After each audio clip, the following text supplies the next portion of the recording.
Ini.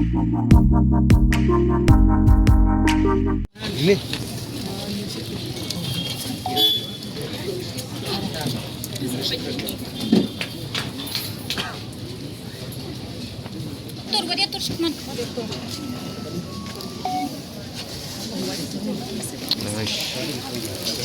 Dagnik, weh. Dagnik orang mak. Slam! MC tu dah! Slam! MC tu dah! Slam! MC tu dah! Slam! MC tu dah! Slam! MC tu dah! Slam! MC tu dah! Slam! MC tu dah! Ini lebih kuat lagi buat.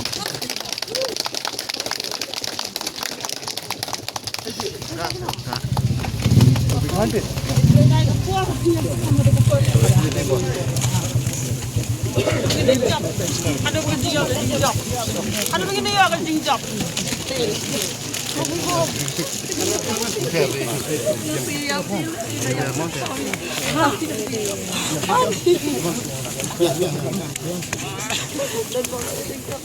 Mana-mana dia. Eh, tu. Tunggu tu. Nak. Nak. Ya, come on, ya. Tu kelat.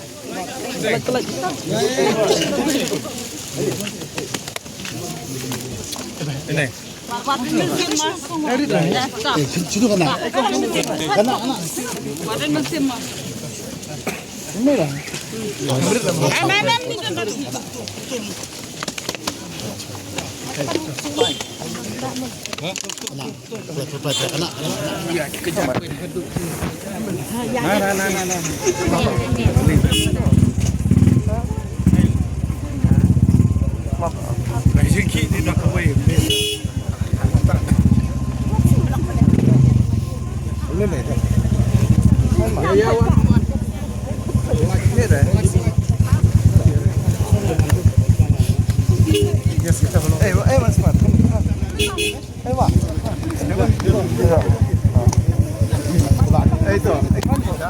Kamu orang kenang. Dengan nama maka dia kampai ba, rai ba.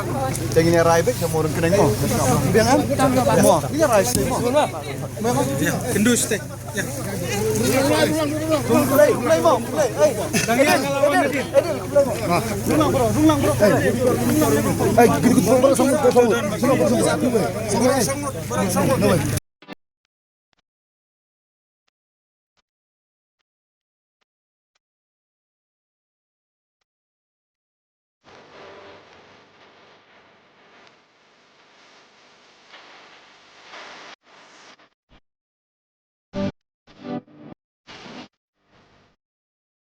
The CM Solar Mission is a flagship initiative by the government of Meghalaya, implemented by the Meghalaya New and Renewable Energy Development Agency (MNREDA). Its goal is to make the state energy resilient and environmentally sustainable. The mission offers a variety of solar systems to meet different needs.